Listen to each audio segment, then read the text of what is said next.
It's going to cost a lot of money. Of course it's custom. It's original ball for an original guy. It's a Marty Supremo, not the Marty normal ball. Yeah, but what does it cost? On our third Oscar month episode, we're talking about Josh Safdie and Ronald Bronstein's Marty Supreme. But first, a word from our newest sponsor. Hey guys, do you like to play table tennis, but you only have white shirts? Well, when you're wearing the white shirt and the crowd is watching your serves, it's impossible to follow the white ball. The Table Tennis Association forces you to wear black, but who wants to only wear black? I don't even see your eyes moving. If I'm wearing a white shirt and I'm wearing this, you can't see the ball. Now imagine it with an orange ball, which no one's ever thought of. See, you're already following it way better. Look at his eyes. Well, we have a new product that nobody has ever thought of. Ping pong balls, but orange. Our new dynamic orange ping pong balls are much easier to follow with your eyes. Pick one up today at any Kristina supermarket. Okay, back to our regular programming. Marty Supreme stars Timothee Chalamet as Marty Mauser, a narcissistic, ego-driven American ping pong player from the Lower East Side. The film takes place in 1952, with the world steadily recovering from the events of World War II, which ended 7 years earlier. Marty Mauser goes to the British Open, no, not the golf one, the table tennis British Open, after his uncle and mom try to sabotage his trip by disappearing when Uncle Murray was supposed to give him money for working as a shoe salesman for him, and after he has sex with his childhood friend Rachel, played by Odessa Zion, the middle daughter of Pamela Adlon from Better Things. Lloyd, I'm actually pointing a gun at you right now. I'm actually threatening to use it. This is a legit robbery like any other. My fingerprints are all over this thing. These are facts. And Marty holds up his uncle's shoe store with a gun to get the money from the safe. Marty goes to London ready to destroy the defending champion and his friend, and the closest thing I think Marty Mauser is capable to having a mentor, the Hungarian Holocaust survivor, Bela Kletsky. I'm gonna do to Kletsky what Auschwitz couldn't. Okay, I'm gonna finish the job. Jesus Christ. Marty also decides to stay at the Ritz and charge it to the Table Tennis Association. However, in a surprise to everyone, the Japanese travel ban has been lifted, and Marty beats Kletsky in the semifinal, but loses to the deaf Japanese table tennis player Kodo Endo, who has arrived with a unique paddle that has spongier rubber that allows more topspin. Kodo Endo was played by and partially based on Kodo Kiwagachi, who is an actual deaf table tennis champion from Japan and had his acting debut in this movie. While in London, Marty meets the beautiful former actress Kay Stone, played by Gweynth Paltrow, and her extremely wealthy husband, Milton Rockwell, the guy who owns the Rockwell Pen Company, played by Mr. Wonderful Kevin O'Leary from Shark Tank, starting a sexual relationship that's hot and cold for the rest of the movie, and an antagonistic relationship with Mr. Pen Guy, who becomes enraged when Marty makes a quip about his dead son while getting offended at Rockwell's offer for a staged match in Tokyo. Oh, you're gonna like this. Do you know what they call their grip? The way they hold their rackets? No. They call it pen holder. So what? You can use that. After that, Marty goes with Bela Kletsky and the Harlem Globetrotters on a world tour where they play table tennis tricks and stunts between basketball games.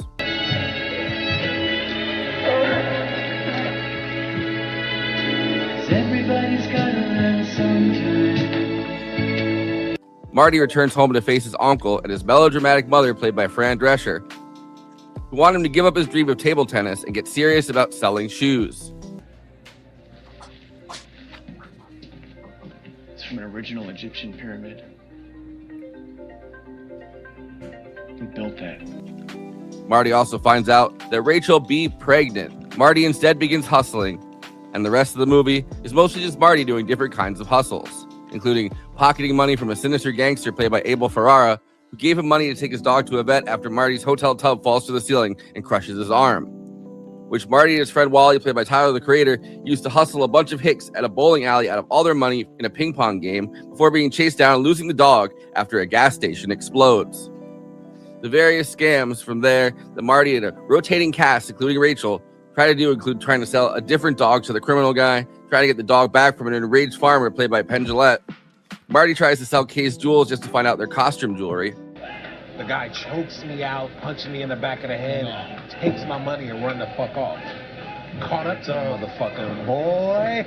I beat the brakes off that motherfucker, man. Marty Supreme is based on the book The Money Player, The Confessions of America's Greatest Table Tennis Champion and Hustler, by the famed table tennis champion and hustler, Marty Reisman. Reisman indeed was a traveling comedy act with Douglas Cartland and the Harlem Globetrotters, doing stunts like hitting ping pong balls with frying pans. But youth tells in the end. The vigor of the teenaged New Yorker is the winning factor, and Marty Reisman is Britain's new table tennis champ. In 1952, Reisman lost the world championship to the Japanese player Hiroji Saito, who was an early adopter of the foam sponge paddle. In Bombay, the 19th World Table Tennis Championships reached the final stage. Nobody in the stadium watching the event, from the moment he unsheathed the racket from his case, realized Hiroji Saito was about to revolutionize the game and for all time transform table tennis into a totally different sport.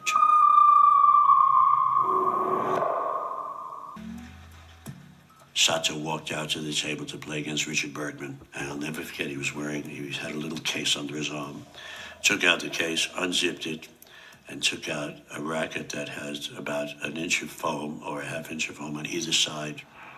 And he started to hit a few shots across the net, and we couldn't hear the ball. Nobody really understood what was happening, the amount of spin, because the ball reversed itself. It was a very complicated kind of thing. The response off the racket with the sponge is entirely different from the pimpled rubber. It's a kind of catapult.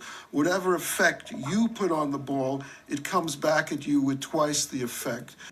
But Reisman did win 22 major titles, a British Open, 2 U.S. Opens, and became the oldest player at 67 to win an open national competition. The film was the first one that Josh Safdie has directed without co-directing with his brother Benny in a long time. Allegations have been flowing that the brothers' split happened because during the production for the Safdie brothers movie Good Time, an actor, Buddy Drescher, tried to sexually assault a minor who was playing a prostitute, and Josh Safdie allegedly kept the camera rolling. Multiple versions about who knew what about this incident. Josh Safdie has continued the tradition of finding non-actors to make appearances. Of course, Koto Kawaguchi, Tyler the Creator, Penn Jillette, and Kevin O'Leary, but also Ted Williams, the man with the golden voice, Barstool fan favorite Luke Manley as Marty's business partner Dion, and John Katsimatidis as Dion's dad, as well as Mitchell Wenig, but not his crazier brother this time after his brother acted up on the set of Uncut Gems. I was Josh Safdie's muse when he wrote Uncut Gems. Right. Do you know what I mean? Like things like that. With a budget of $60 to $70 million, depending on the source, Marty Supreme opened on Christmas Day to a $148 million box office. It's up for Best Picture, Best Director, Best Actor for Timothée, Best Casting, Costume Design, Production Design, Editing, and Best Original Screenplay, which is weird because it's technically based on a book. You think it's that simple? Yeah, I do. Let me explain to you. I was born in 1601. I'm a vampire. I've been around forever. Before I introduce the panel, please like this video and subscribe to the Movie Night Extravaganza YouTube channel. Then hit that bell to get notified whenever we're streaming. Super chats are now open. If you have any pressing questions, send us a super chat, which helps me maintain the expenses for the show, which I am obligated by the rules of the Geneva Convention to stop everything and ask the panel. Another way to help us out is to become a patron and give us money every month. In exchange, you get access to all of our after parties, bonus content, and we'll tell you even more movies we watched recently. Patreon.com/Movie Night Extra. We have a Movie Night Extravaganza Discord. There's an invite link in the episode description, and we have a Letterboxd HQ account. So those are 2 more places to follow along with us. Our show gets simulcast, or if we're not on at regular time, played later on This Space. This Space is a working class independent media collective, youtube.com/ThisSpaceTV. Subscribing really helps out, or even more, sharing content from This Space and encouraging others to do the same. By working together, we can break through the algorithm. Okay, let me introduce the illustrious panel.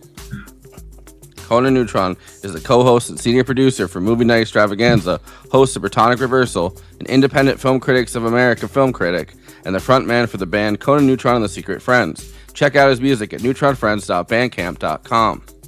Kristina Oakes is a co-host of Movie Night Extravaganza, a streamer on Twitch, twitch.tv/cosmopolitics, a host at This Space, hosting Kristina's Corner, and is across social media at Cosmopolitics and on Letterboxd at Kristina. Forrest and Kristina have a second show, The Absurdity Space, live on This Space on Wednesdays at 6 Eastern, 3 Pacific.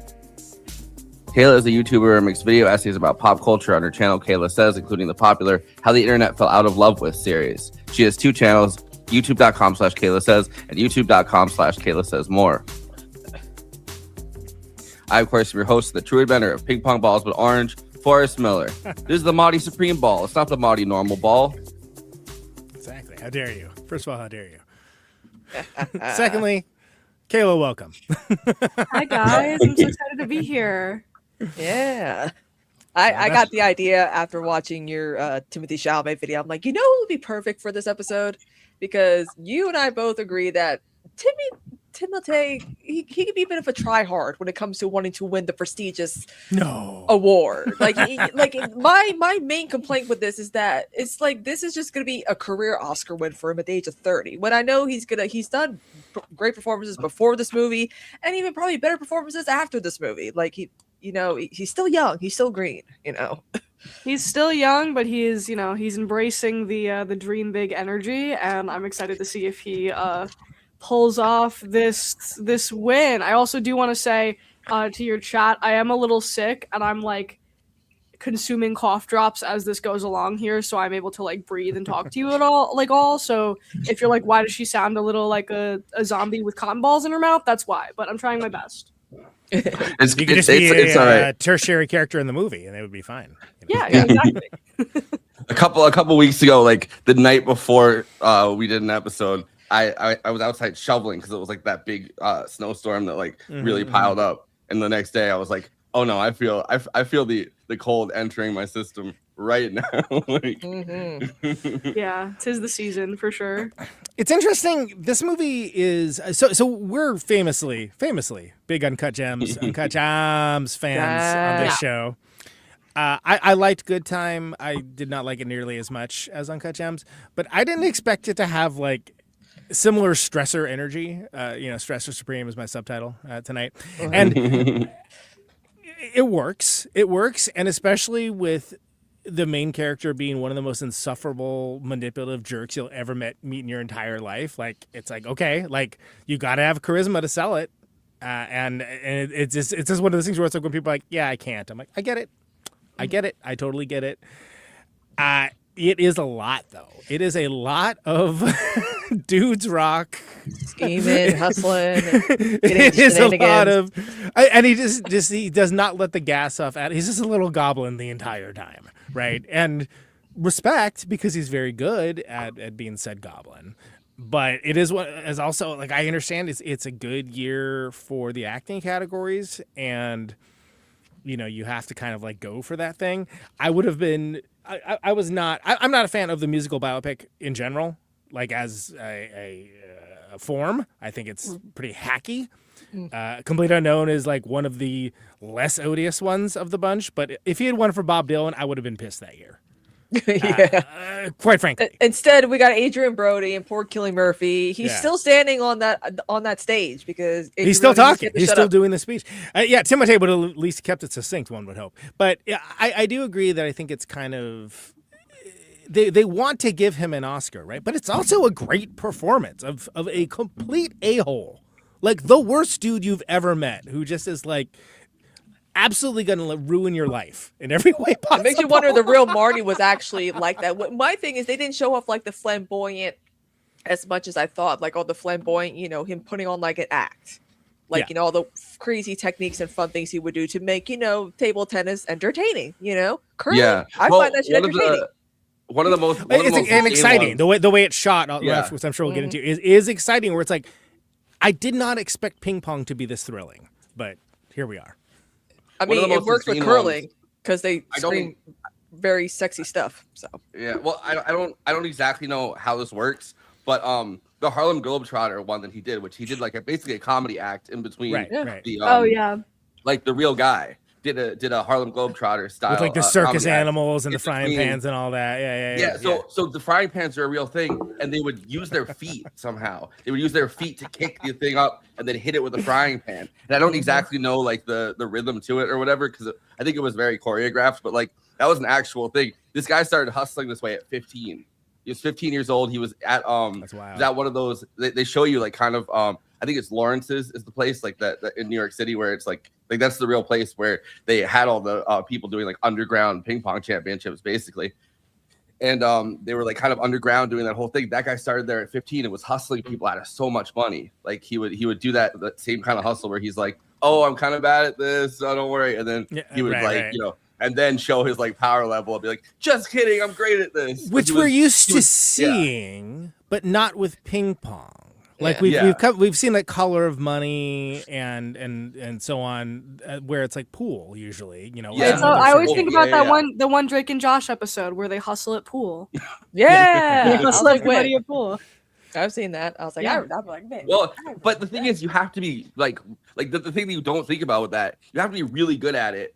And also really good at making that you're bad at it. Good enough to look like you're bad. Just like how we talked about with May December. Trust me, I'm going somewhere with this. Where Natalie Portman is a good actress playing a bad actress, trying to be a good actress, which is actually harder. And in that same way, when musicians are trying to play, it's hard to be a bad musician when you're a good musician, so on and so on.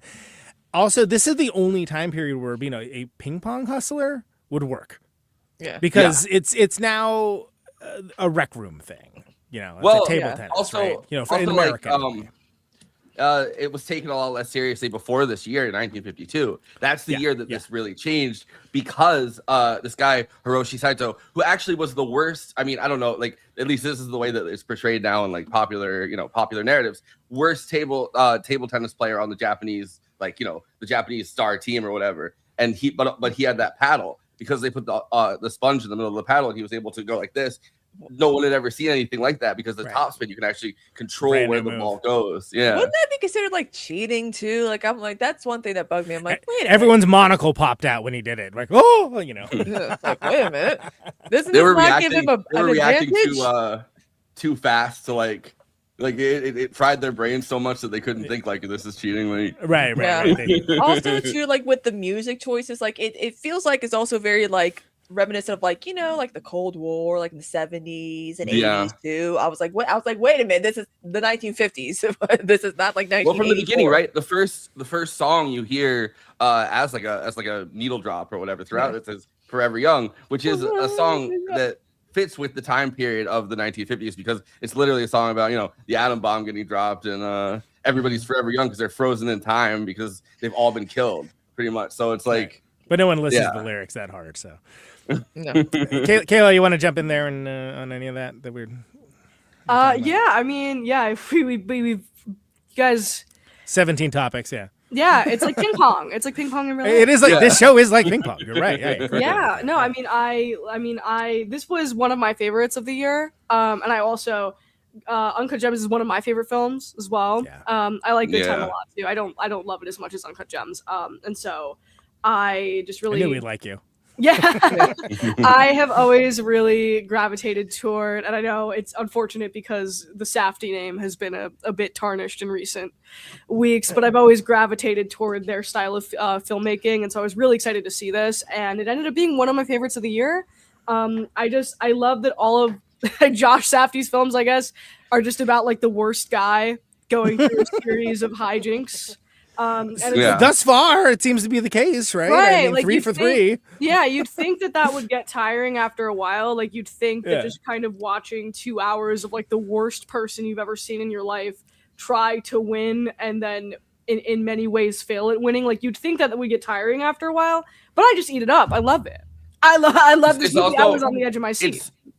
It's always like a Jewish guy that feels like it could be a relative, like despite me not being Jewish, but like being from New York. Like it feels like someone like somebody I know, like a cousin or something, has a friend that like every one of his movies centers around someone that like feels that the world feels so lived in that you're like, oh, I could see like someone like, I'm this is my related cousin, to, sister's daughter's friend's son, by the way. What does that make us? Absolutely nothing. But I thought that as soon as she said it. But it's also, I think, the Safdies, and I guess we have to speak of them separately now, they do a really good job of bringing in incredible people to be characters, even if they're not traditionally known as character actors. You mentioned Forrest, and Kevin O'Leary. You mentioned for some of the people returning from Uncut Gems were just like, no, that's just a guy. He's just like a guy that's in like, you know, the jewelry district that like just is around. And they brought and like he's in as like one of the sidekicks of Abel Ferrara. Amazing, because if you're a big of a film nerd as Josh Safdie is, and he definitely is. I listened to his episode of The Movies That Made Me with our friend Josh Olson, who was just on a few episodes ago, and like these guys love movies.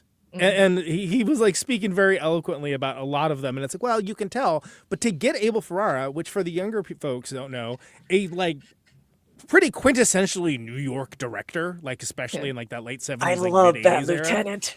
Yeah, I mean, like, and he's like legit scary, like frightening in this role. And he's like not even traditionally an actor.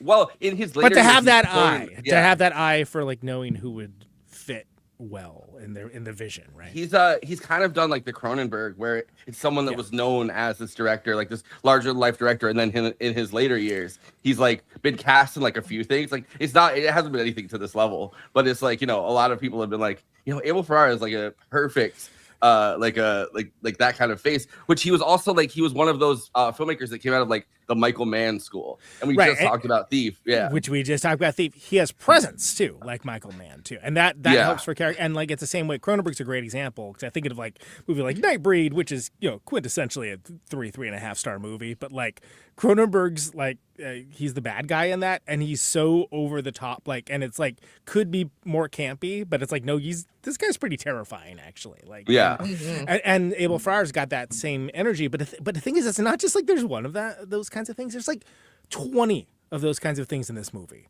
Yeah, right? one of my favorite castings in this film is we said in the trailer Dion. I forget. So he is kind of Luke, like I think it's Luke Whelan or something. Yeah, Luke Whelan. So it's funny because Josh Safdie always has these weird, like, as a New Yorker, like love letters to like New York culture, and especially like sports and basketball culture. And so that guy is from this video from Side Talk, which they do like street reports outside of Madison Square Garden during Knicks games. And that guy who plays Dion went viral for looking into the camera and going, after the Knicks beat Atlanta, going, "Trae Young looks like my dad's dick." And Josh Safdie cast him based on that moment, and I think that's amazing. I love that. He's such a, he's obviously like, not to, he's like a very big guy, and because of that, watching Knicks games, because this guy would be at all the, like, he loves the Knicks, so he would be at all their games, and it's just impossible to miss him when they take like shots of, like, you know, the crowd or something. Right, he's gonna stand out. Like even before he was anybody famous, he was just there. So there's all these people that have gone back and like they're like, oh no, there he is at a Knicks game. There he is at a Knicks game. He's like Spike Lee, but not sitting courtside. And that goes back to, we were having the larger discussion about the casting category and what that means, being like the first time this year that it's being put. Is it like, do you reward someone that has folks like blend in, that are just like more naturalistic, like in The Secret Agent, which we're going to cover in a couple episodes? Or is it like, Leo meme, you know, over and over again? Oh, it's that guy. Oh, it's her. It's like, like the Oppenheimer. Oh my God! Imagine if they had the best casting during the Barbenheimer Oscar season. Oh my God! That would have been a stone cold game. But like also, even like with Penn Jillette, which by the way, when I saw in the theater, I was like, oh, yeah, I was like, I know that. I know that guy. I was like, I know where. In my head just wasn't. Because if he doesn't look like how he does as Penn and Teller, obviously. Yeah. But like he sounds the same. But I was so kind of like, well, what's this farmer up to? You know, I wasn't even thinking about. And I was like, oh, no, snap, I was like, where the fuck do I? I was like, where do I know this guy from? And he opens his mouth, and I was like, oh, it's Penn Jillette. Like. But it could be so interesting. So the casting award for this, like, this is interesting that it's a balance beam, right? Because they call it stunt casting sometimes, where you're just like getting like recognizable faces that be put in there. But that's kind of like, they're sub-recognizable. Like there's something familiar about them, but it's in a way that like works for the movie, because unless you're like a super fan of like the person's thing, you're not going to be looking for them. They just have this energy about them that is going to like work for like a fast-paced narrative like this. Mm-hmm. And also Gweynth Paltrow. And also Gweynth Paltrow. and the who's good? She's good in this. She's good in this. Credit where credit's due. She's had so much cheek filler by this point. It's crazy. Yeah. In some of the scenes, because she'll do like a silhouette shot. But there's also, so the guy, she can act. She's good in Sliding Doors. That's like an indie movie from the 90s. I still don't think she should have won for Shakespeare in Love, but that's for another episode. Exactly. But like, it's crazy though. Also, we obviously talked about One Battle After Another, and we talked about the casting of Danvers actually being that guy James Ratterman, who's an actual Homeland Security investigator. This movie kind of does the same thing, where it's it's somebody not just with Kevin O'Leary, obviously, who's already like a dick, but like there's some intrinsic evil to the guy. He's Dion's dad in this. John Catsimatidis, who runs the Gristedes grocery chain, and also the incredibly far right radio station WABC 77, which is the one that Cuomo just got hired by. He hired Cuomo like a week ago. So they actually, the most awkward thing in the world, they had Kathy Hochul and Zoran go to the premiere of Marty Supreme, invited by that guy to mend fences with them after like the most contentious election that they've had in New York City in a long time. Yeah, Catsimatidis has just been terrorizing the city of New York, especially since Johnny got elected, and has been yelling about how he's going to take Gristedes out of New York. And it's like, no, you're not, dude. No, you're not. Yeah. But, he was good in this movie. He was fine. Yeah. Good job. Well, they got him for something that he's used to saying no to people who want to give him money, and he's used to business ventures that are like unorthodox. So it works in both those capacities. The same way I think it really, really works that they have an actual Homeland Security investigator in One Battle After Another. Even though I'm like, oh no, this is intrinsically evil that you have this in this movie. Evil. But that's kind of what I'm saying about the casting for this. Like, this is a good case study for it, because it's like, I don't know who that guy is. How would I know who that guy is? Like, I'm not a New York person, but like, he seems like the correct person to be doing that. And there's one of two ways to do that. You could be like a trained, thespian that is deeply able to like go into the place to like become the person, or just get someone that's that person. Right. Who is that person? Yeah. And that's how do you feel about the Mr. Wonderful of it all? How do you feel? So I feel fine about it because I've never seen that show. Really? You never seen Shark Tank? Yeah, that's and I'm a wild outlier in that, and I realized that. But yeah, I was not familiar. I was like, who's this guy? And everyone's like, Mr. Wonderful, and they're all and I'm like, okay. Which is it's honestly it's very funny that a person that like just horrid as a human being has permanently tagged themselves with the name Mr. Wonderful, and somehow that's what we call like that's still. It's like Reed Richards calling himself Mr. Fantastic instead of like a rubber band man, like Mr. Fantastic. You clearly named yourself. Okay. Yeah.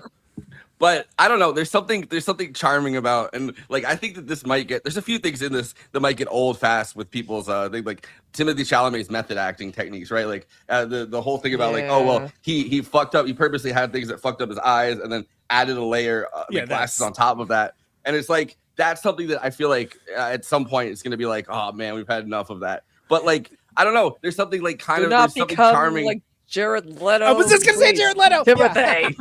I am friends with your mother on Facebook. I will tell Nicole personally. Stop it. Is that the kind of stuff you mean by try hard? Because like I see that is to me that isn't. It's like, oh my god, why don't you just try acting? Come on. Like, and also you don't hear it enough from like women. Like and Kristen Stewart mentioned, about the men talk about method acting, and then it's like with women it's like, well, what do women do to get? I'm like, there's a lot of shit that women do, but they don't talk about it. Gwyneth Paltrow was supposed to be making fun of that.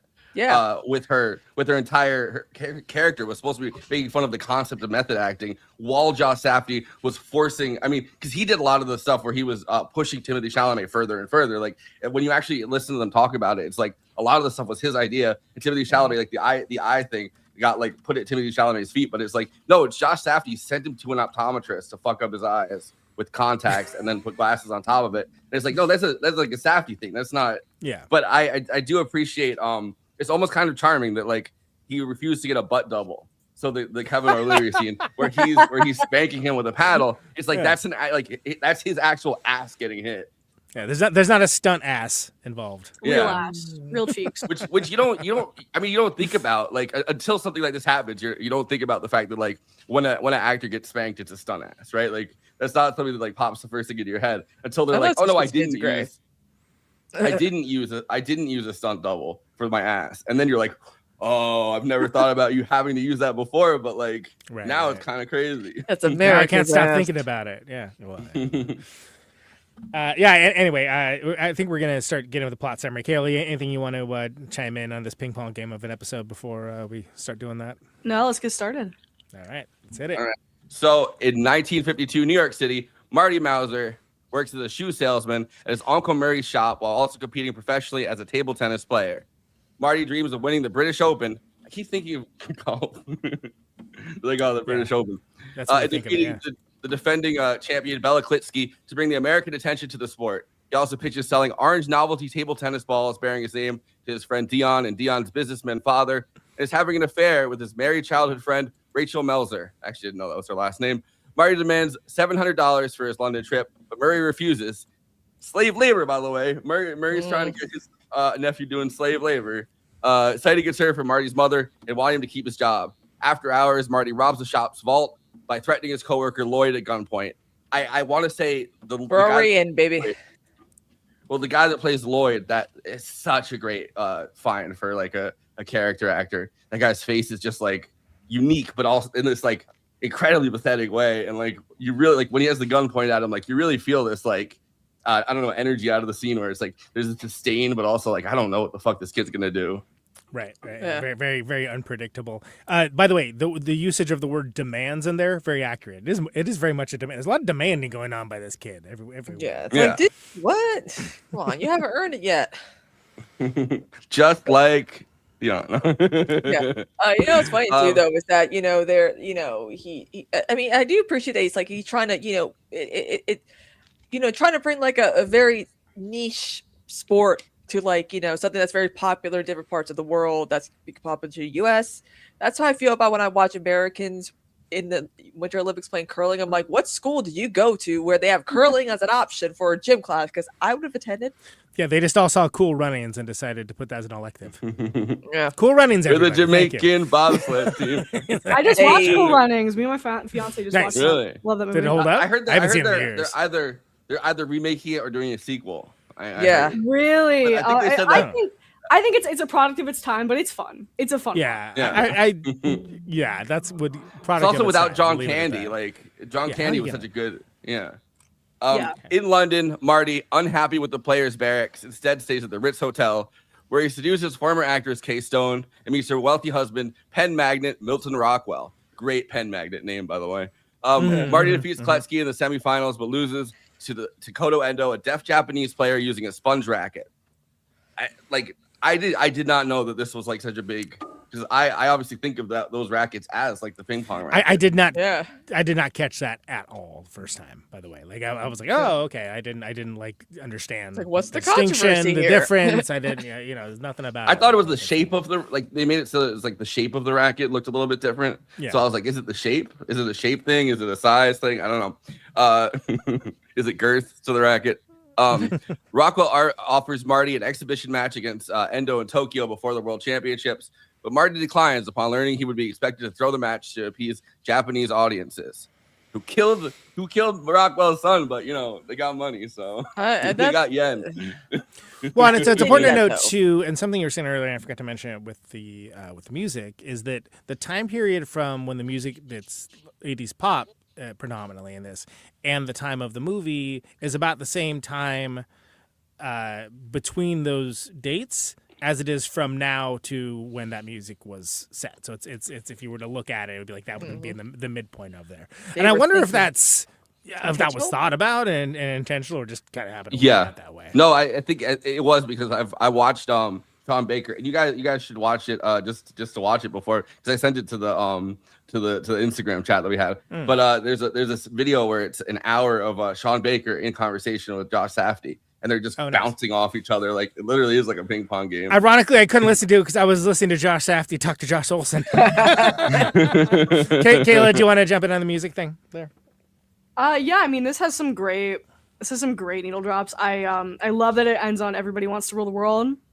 Love that. Great moment. And I also think, it's kind of interesting because like people pointed out that this is supposed to like obviously 50s, but not all of it like is so closely aligned. Like there's some slang that they use that's not synonymous with the 50s. There's music that they use that's not entirely synonymous with it. But it still kind of like adds to the overall vibe, I think. And I really like the music choices here. And I think it's kind of like a weird, like almost uncanny kind of vibe that they go for, but I think it works. Yeah. kind of reminds me of like Legion. Like, you don't know it's like a 60s futuristic thing. There's music from all these different eras, and they have where the new Fantastic Four, like what universe it is. I'm like, yeah, but I like to think that Legion is also in that same universe. Okay, sure. Because of the aesthetics and technology. Well, and it's kind of out of time as well. Like it's of a time and like out of time. And I think and some people got mad about it too. But, that's not 1950s. Yeah, but that seems like something that's designed to piss people on Reddit off. Have you seen a movie before, first of all? But then secondly, shut up. I could just see the Neil deGrasse Tyson. Actually, the music from this was actually from. Why don't you blog about it, right? I mean, come on, what are you doing there? I do want to say it isn't all like I noticed this yesterday when we rewatched it in Discord. Which plug you the Discord. We do watch the movies ahead of time, we do in there. At least the Oscar ones. But there's a Fats Domino track. The one time the music really is era appropriate. Right. It drops when he's in the car with Tyler the Creator, and they're celebrating the fact they just won all this money. There's Fats Domino starts playing, and they both inherently know the words to it. Like it's in movie. It's what they call diegetic. Diegetic, yeah. Yes. At least they're not walking to New Orleans. No, and at least you're not in my Orange Heaven, the remix with the orange pink. Sure. Yeah, and it's interesting because the song choices are clearly very well thought out, and I think they are very effective. And there is a school of thought that says like, oh, you shouldn't use music if it is after when the time period is. But I mean, I don't know. I think that's very restrictive. Yeah. And I also think that when Josh Safdie and filmmakers like him are making movies, it's informed from things like Scorsese. It's informed from all of these filmmakers that are quintessentially music forward. Think about the Stones and Scorsese. Right, it's like, those two are like think about the Stones and Scorsese. Do you know how many times they parody the scenes in Goodfellas in like TV shows, and they use "Give Me Shelter" to represent like, oh, this is definitely like a rip of Goodfellas, But the important thing to remember, it kicks ass. It's really good, and it works for the movie.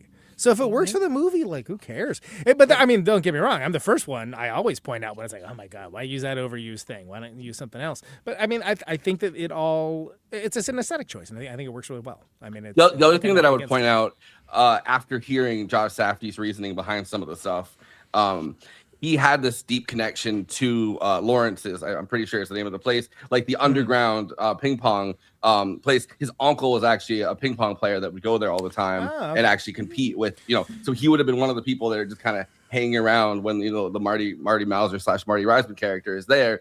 So he's kind of looking into his own because they've been kicking this around this script had been kicking around for a long time, and I was like, 6 years. Why ping pong? Like, it's definitely like something that I was like, why was that the one? Why not curling, right? I know, Conan.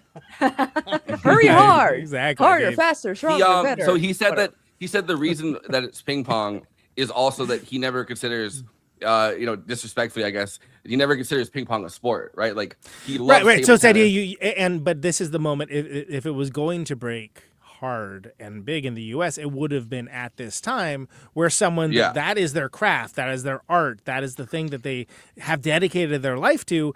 It's still going to be endlessly mocked, and still going to be, people aren't going to take it seriously, but you can kind of believe it, especially if the person's actually good at it, because it is this like moment in time where like, well, it could be. I mean, look, pickleball, right? I mean, who thought that was going to be big? Not me. I was like, there's no way that pickleball. This is so embarrassing. When I was in, they can still get out of here. Disco frisbee or whatever the hell they call it. When I was in high school, we had pickleball in gym class like constantly, and I just assumed it was like something someone at like the high school came up just made up. It sounds like something.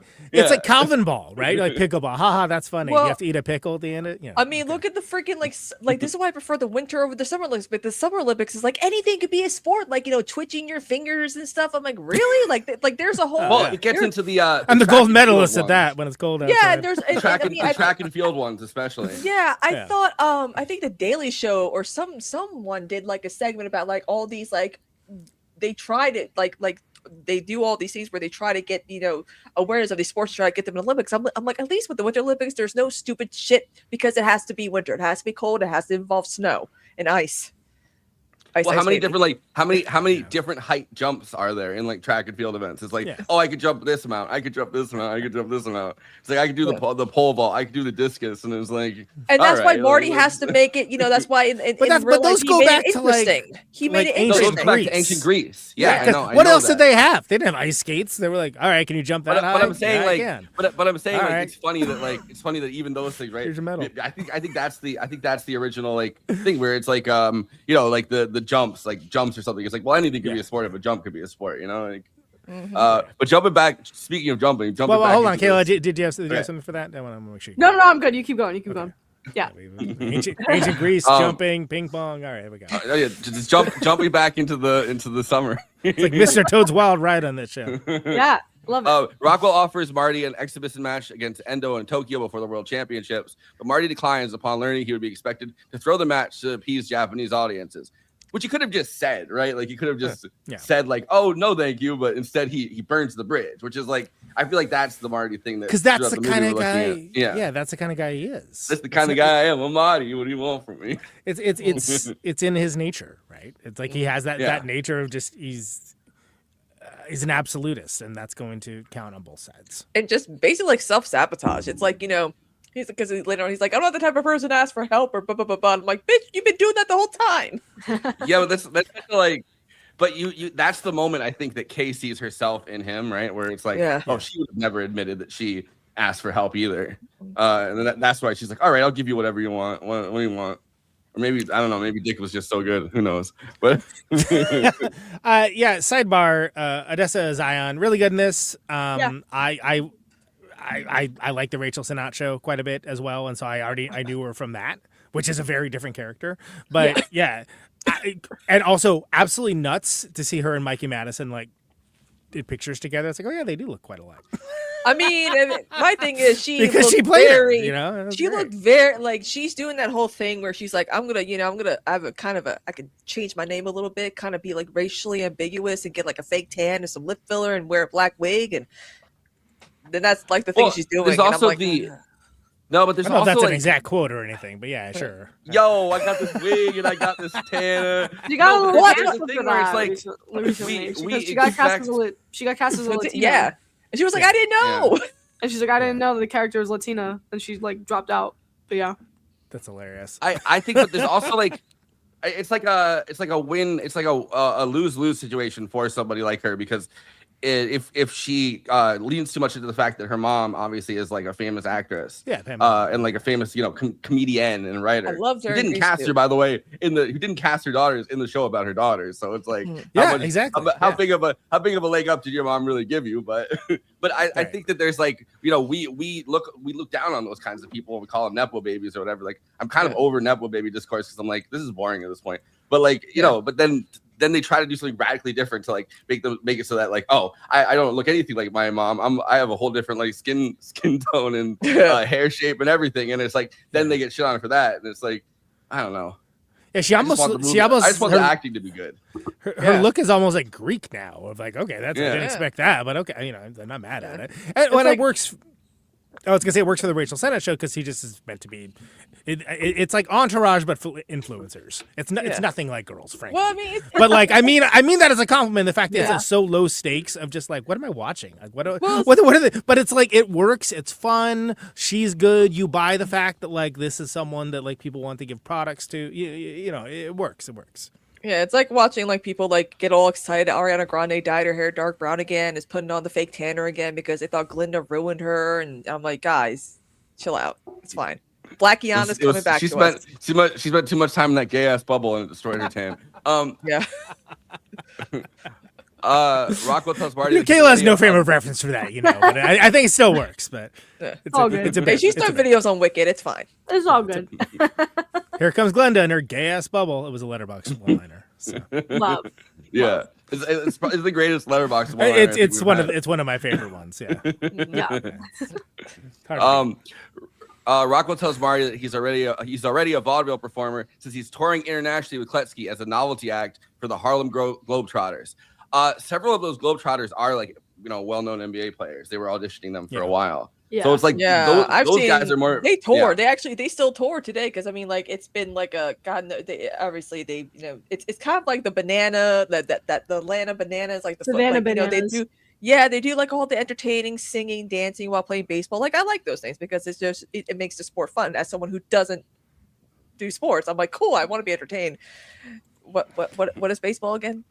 Who's the what's the team that always is up against them? Is it the Washington Nationals? Is that's right? Or Washington Generals? Sorry, where it's like they just their job every night is to lose to the Harlem Globetrotters and have them like just do antics on them. I've seen the Harlem Globetrotters because they do that their thing. They also were featured like on a lot of shows because they really got big in like the 70s for some reason because they were on like a lot of like cartoon shows and stuff like that. So that is true. They had a cartoon. Harlem Globetrotters had a cartoon, and it's funny because what wasn't mentioned in the plot summary, like Marty Mauser has like extreme contempt for that, and for someone that would.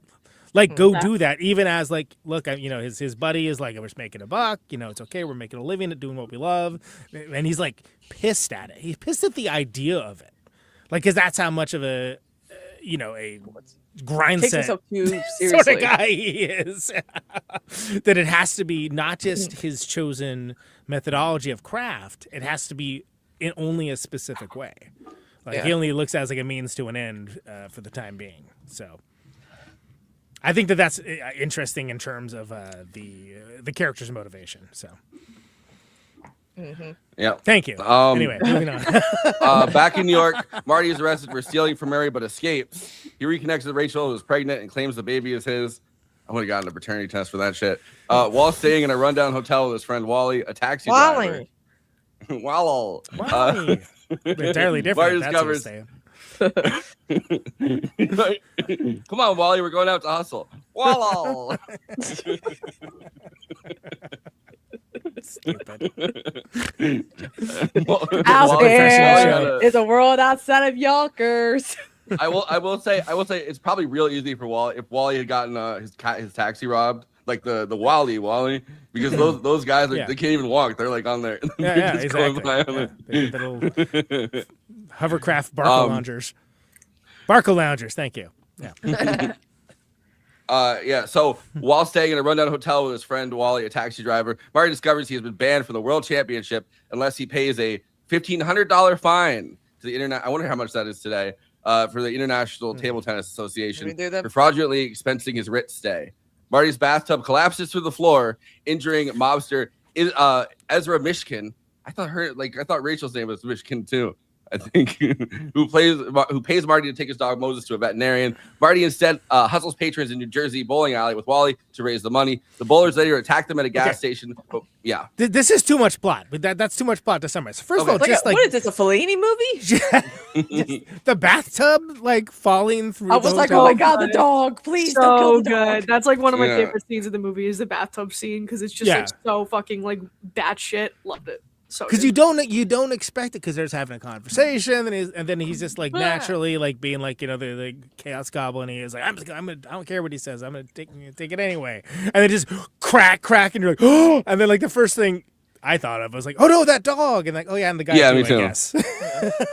I wasn't really worried about the guy. For the adjusted to inflation from like 1952, it would be like between like 18,000 to 20,000. So this is a fine that he invoked. Okay. Yeah. That is not a $1,500 fine. That is like a mortgage on a. So there was a David Cross TV show from Mr. Show called The Increasingly Poor Decisions of Todd Margaret. So I started my Letterboxd review with The Increasingly Poor Decisions of Marty Mauser because this is one of many examples of like he could have just taken it easy, addressed the problem at hand, and he every moment in time he's hustling, he's making things worse, he's taking advantage of people, like he's always on the grind, always, constantly. And it's I get it when people are like, I'm out, I can't stand like 2.5 hours of that. I'm like, well, tough, because that's what this film is. I can't stand to see a good man down. There's some bad decisions here that pay dividends of pain later on. I don't know. Sure. I don't know if you guys have the same thing in moments like this, and in Uncut Gems too, where there's these moments that lull you into feeling like, oh well, I'm back in the action right now, like, but it's not gonna be something crazy, right? So it's just like Marty and Tyler the Creator going back and forth, and it's kind of funny, and you're like lulled into feeling like, all right, maybe things are like slowly gonna get back on track. He's taking a shower or whatever, and you almost like after that happens, you almost like have a feeling of self-loathing for letting yourself get lulled into that feeling for that second. Yeah, so like, come on, I should know not to expect it. The rug's gonna get pulled out from under you at any given moment.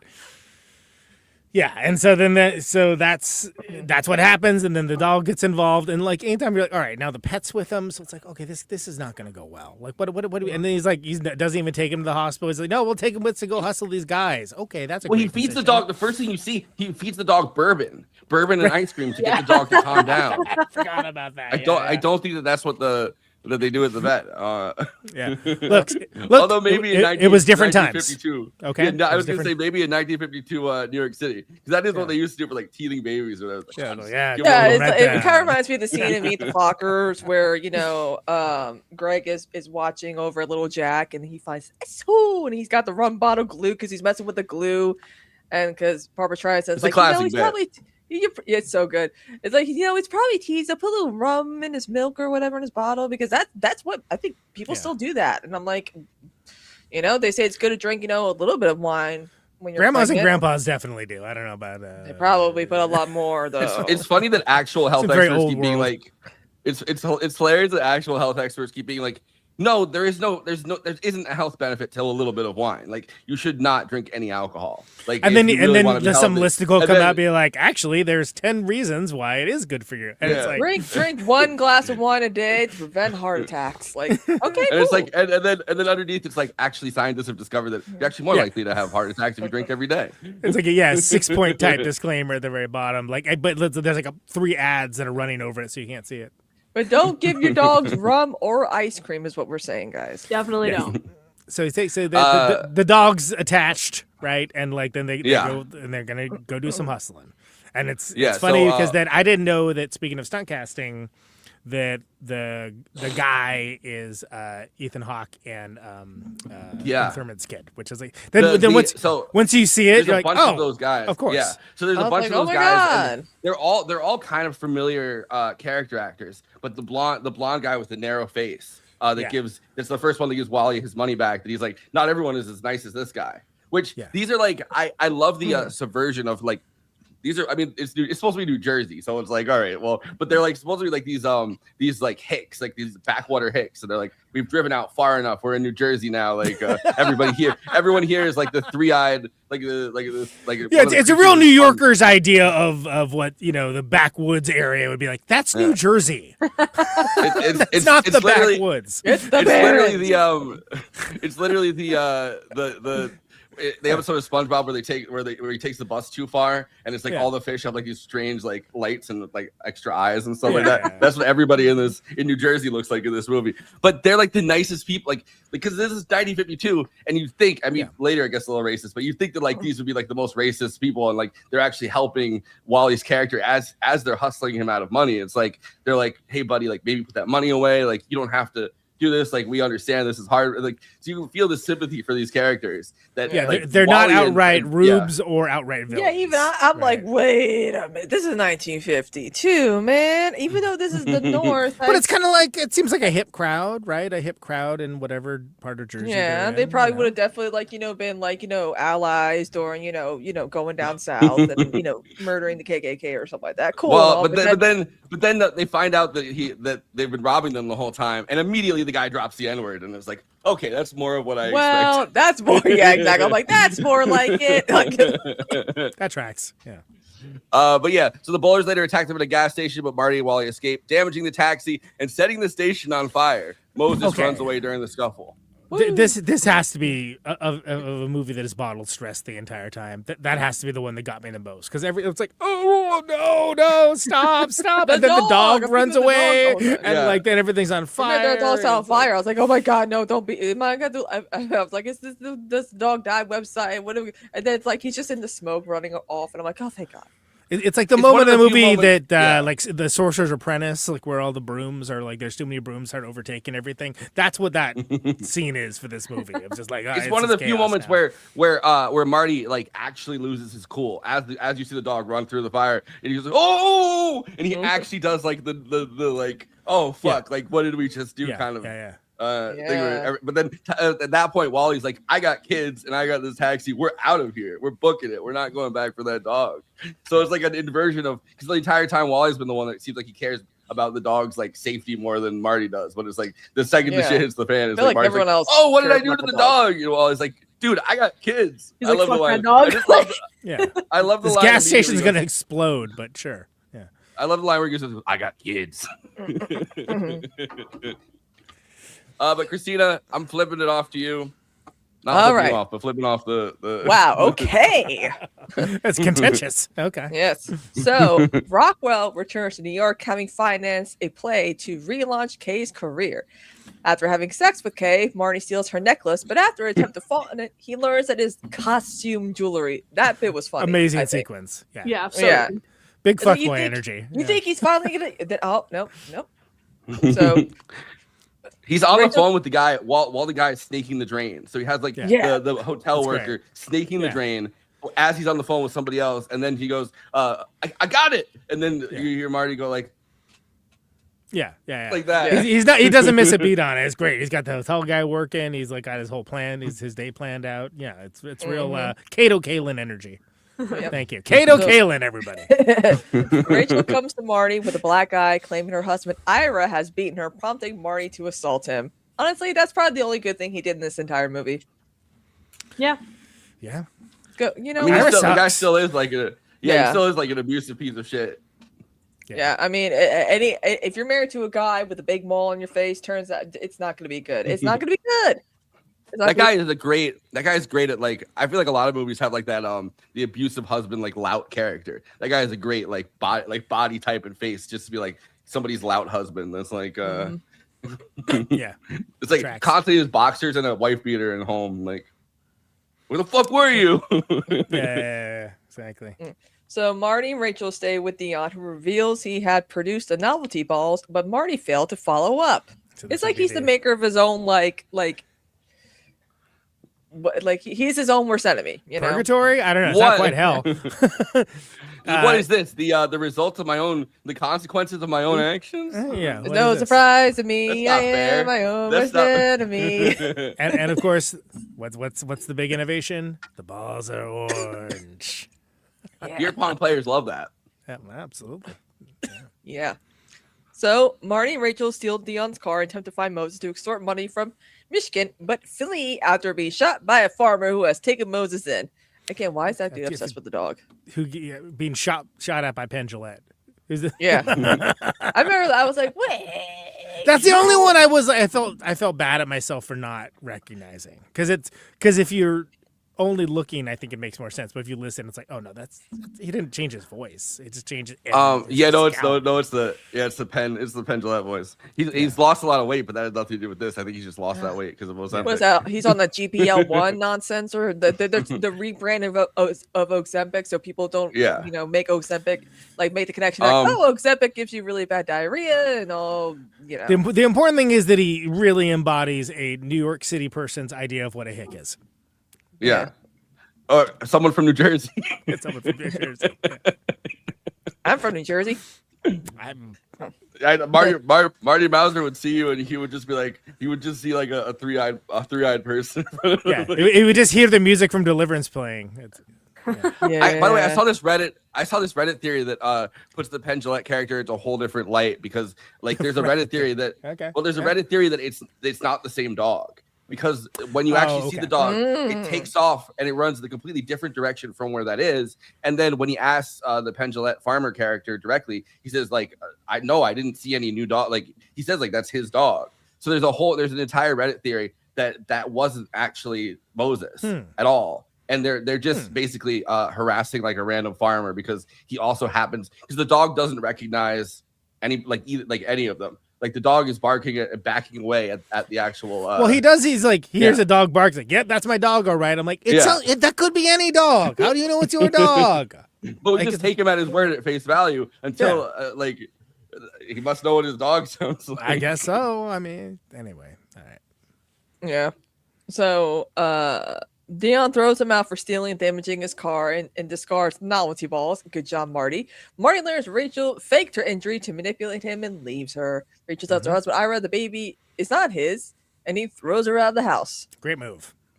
I love that, like, the one time someone does the same thing back to Marty that he's been doing to everybody the entire time. He's like, how could you do this to me? Yeah. It's like, how dare you? How dare you lie to get what you want? What do you think you've been doing the One whole time? 1/100th of what he's dishing out. He's like, oh, the temerity, you know? And then he automatically tries to cut her down to size, but be like, I have a dream. You don't have a dream. I have a dream. I have a I'm dream. okay over What is here. that? To have a dream. Yeah, real piece of work, that guy. Oh, yeah, exactly. So, at the opening of Kay's play, Marty apologizes for stealing her jewelry. Though she sees through him, Kay tells Marty to meet her that night in Central Park, where she gives him a valuable necklace to pay his fine and travel.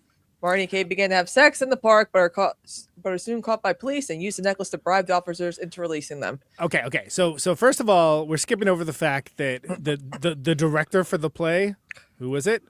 David Mamet. Yep. Yeah. Oh shit! I didn't even realize that. That's crazy. I didn't. That's one of the two I was mad at myself for not catching. I was like, oh, I should. Damn. So there's a long that man thing gets old. where number one, Josh Safdie actually wrote a lot of that play. Like so there just is that play. He's like, oh no, like a few seconds made it into the movie, but like there is an entire play. And he asked David Mamet. He realized that he doesn't know anything about blocking in theater, so he asked David Mamet, how would you direct this play? And David Mamet actually directs the entire play. Like, I love that. Well, I would have this person go here, then I would have this person go here. So he actually got lessons in how to direct the play from David Mamet. On that's it doesn't feel like a scam. You're like, how can I get David Mamet to teach me how to direct a play? I mean, that is why I'm excited. That's a goof. I feel like if Andrew Lloyd Webber wants to have another hit musical, he should actually make Don Juan Triumph of the Opera. That's mentioned in Phantom of the Opera.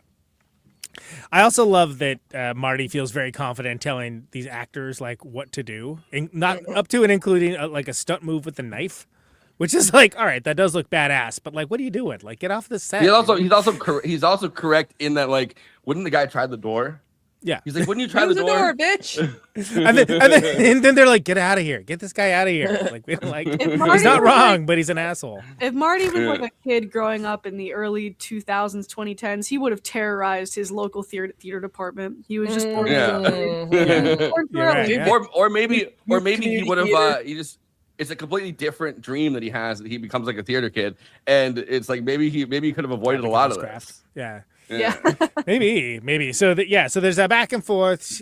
She says that she'll meet him in Central Park. It's like every year of marriage, he gets one of these necklaces, which is like I think that's a good line. That's a good, like, okay, so it's like this and he's loveless. trying to eat the cooch. Well, yes. I mean, that's not at the same time that line is being spoken, but correct. And they are in a public place. He's trying to steal that pussy for one night. And then the cop, who also was like the main antagonist, henchman dude in Uncut Gems, same actor, who has big, just like, okay, whatever this is. I didn't realize that until you pointed it out. It's definitely, you're like, okay, cop, enforcer, whoever it is, give him a wide berth. That guy is not someone you want to trifle with, you know? Yeah. And there's like some light extortion, right? And that's a whole thing where like, what's going to happen? Like, this is like the night of the premieres. Technically, the rap party's going on. Like, while all this is happening, you know, it's they're doing the classic rap party thing too, where everyone gathers around for like the reviews. I don't know why you would do that in front of a bunch of people, like in front of the whole party, though. You know what I mean? They're like, okay, here it is. Here's the review. And it's like, if the review is bad, you're like, well, I just told, like, I don't know, there's like 30 people here in front of me that they just saw me storm out. And it's like, yeah, so it's like she's got enough going on without him, you know, being like, hey, I need the money. But like, she's like, hey, I got another one I can give you. And so then we go back up. I wanted to mention that thing because like that guy, I don't know that fellow's name, but he's great. I mean, he's great at being that type of dude. You know, you wouldn't want him to be like. He was another one of those. I'm pretty sure he was another one of those like random guys that they just kind of picked up. Yeah, he's great. It's definitely has a kind of like energy about him. Like we're in trouble now. and to be fair, they are. Yeah. Well, that's another one of those unforced errors that it's like, okay, you guys don't have to fuck one more time, like in the park, like at every moment in time, every decision he makes it worse. He decides to that is why, again, if you're gonna eat the cooch, do it in a gazebo like Anthony did in episode 8 of season 2 of Bridgerton. Do it the right way so you don't get caught. I like the idea, Kristina. Now that you invoked sinners, I really like the idea that when Odessa Zion leaves her husband, she writes, "This pussy don't pop for you," and she sticks it on the like fucking like one after another. Let's cross them all over. Yeah, sure, cross them all over. This is literally this Oscar season is the Oscar season of the cooch, man. I swear. Lots of cunnilingus representation in this year's. Hell yeah. Look, we couldn't get Me Too to stick, but we got something. Literally. Look, it's a consolation prize, but it's not a bad one. Yeah, seriously. For men, Yeah. it's not a bad one for men. Yeah, exactly. Well, remember when Michael Douglas said that he used to get throat cancer from eating out Catherine Zeta-Jones? Yeah. That was the thing. I remember that was like 2014. I was like, 100% and everyone's like, well, it was that quote, what? and it was when people made up the Richard Gere gerbil thing. I feel like those were two of the biggest internet. Just like what? Leave my man alone. Anyway, yeah. Peace and love to them both. Let's go back to the plot summary. So, Kay offers him another necklace, but receives a poor review during the after party for the plane breaks down, leaving her indisposed. I know. Marty then begs Rockwell to revive the Tokyo exhibition offer, and Rockwell agrees on the condition that Marty submit to a humiliating public spanking. Like, your line delivery wasn't great on that. Yeah, I mean it's I'm trying to not cough and phlegm. Yeah. I didn't think they were going to go through with it, but they did, and no stunt ass was involved. So respect to all. Yeah, it's kind of impressive when you see how hard those hits are. Like, I don't know, there's like I think that's what I found charming about it. How fucking hard like Timothee Chalamet is willing to take a hit in the ass to get a like. Now talk about method acting. There you go. Yeah. Right. Well, you know what's funny though? I mean, at least Woody Allen's wife, talked shit about Timothée Chalamet in the Epstein Files. Meanwhile, Epstein was praising Jared Leto's Joker in Suicide Squad, and I'm like, wow, there's all kinds of crimes in that. Okay. Yeah. Jared Leto, everyone, give him a round. Yeah. Conan, you want to jump on the I'll take it over here. Before Marty leaves, he and Rachel are kidnapped by Michigan after Rachel attempts to con him with another dog. Amazing sequence. That's a good. By the way, I guess I was wrong. It's Rachel Misler and Ezra Mishkin. So it's not the same last name. They just all have very similar M last names. God, can they not? Can they please make it different? So yeah, she's conning the guy at the store too. Like everyone, there's so many like factors of just this plan seems very ill thought out. Everyone's conning each other, man. Right? Exactly. Whatever to not doing that. They're definitely a match for each other. When at first we think that she's getting the worst end of the deal, and honestly she probably is, but like she's a bit of a hustler herself too, right? And it is a game respect game moment. All right, so Michigan forces them to take him to the farmhouse where Moses was found. Correct. So again, able to identify the dog by the bark. And there's that great thing where floofy head guy, he's like, oh, I think I see, and he gets shot immediately, which is incredibly jarring. And there's the appropriate reaction from Timothée where he's like, oh my God, he like leaps away. Respect. I think all of us would feel exactly the same. For sure.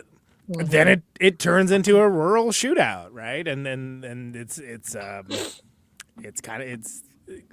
kind of a nuts action sequence because you're not expecting that. You're like, I don't know what's going to happen here. Probably nothing good. But I didn't expect that. I wouldn't say it's the most unexpected action sequence of the year, but it's certainly top 3. It's up there. Yeah. It's up there. Shootout leaves the farm in Michigan and his men dead and Rachel wounded.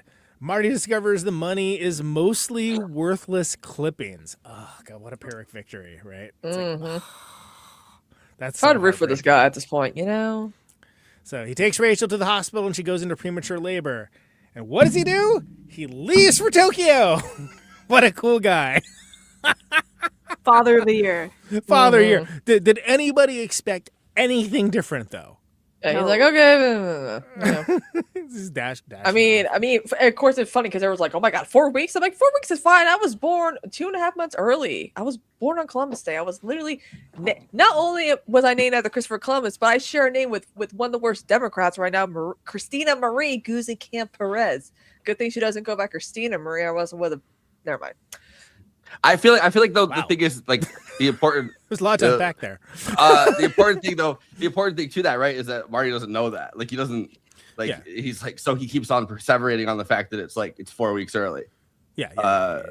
And it is fraught with tension.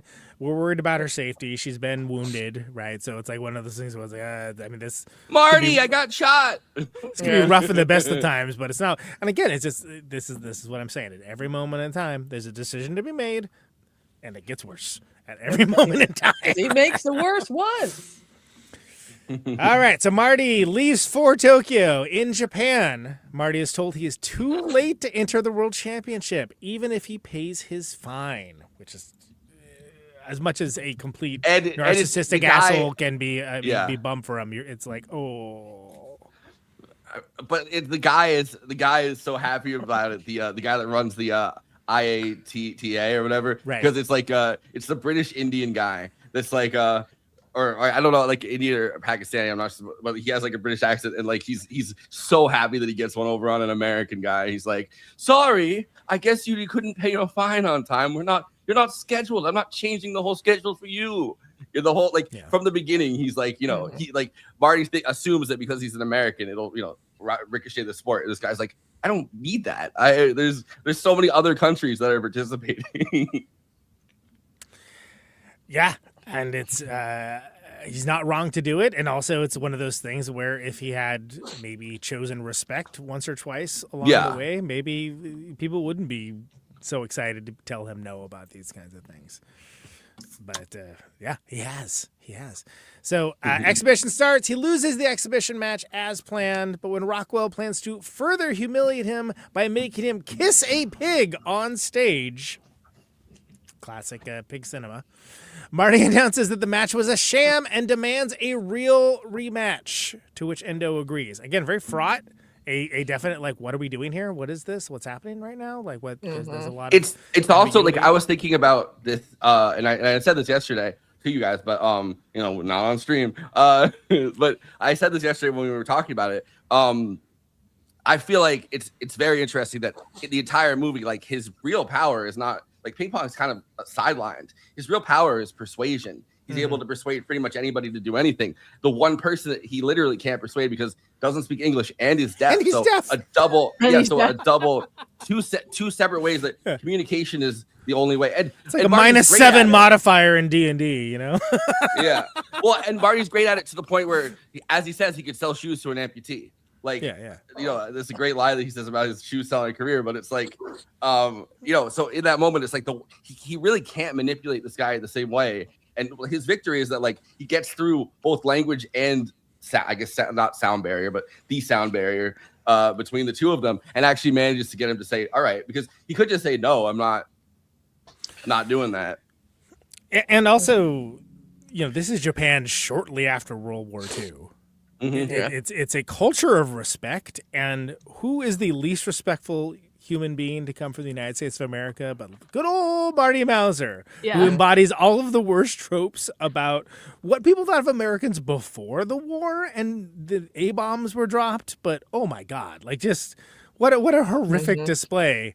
And again, he almost launches into the villainy because he's like, oh, it's me. Like, look, I'm the one you don't like. Look. I love that he goes, because he's not getting the reaction he wants, and everyone's like, oh yeah, we don't like that guy. And everyone in the Japanese audience is like, they're just kind of like doing confused. I can't do like the confused sounds. They're like, huh? And then he's like, in front of the poster, and they're like, Hilarious, by the way. I was like belly laughing when I saw him do that because it's like, it's like it's a version of him. It's a version of him that looks like a lot of times in the pictures in this movie, he looks like a Syrian sex criminal. Like with the he's got the unibrow. He's got like the shiftiest eyes. He's got like the mustache. That is very specific. That mustache is an aesthetic decision. To be clear, yeah, Timothy, he can't. He still doesn't have enough hormones to actually grow full blown facial hair. So when I see him try to rock like that, I'm like, no, shave it.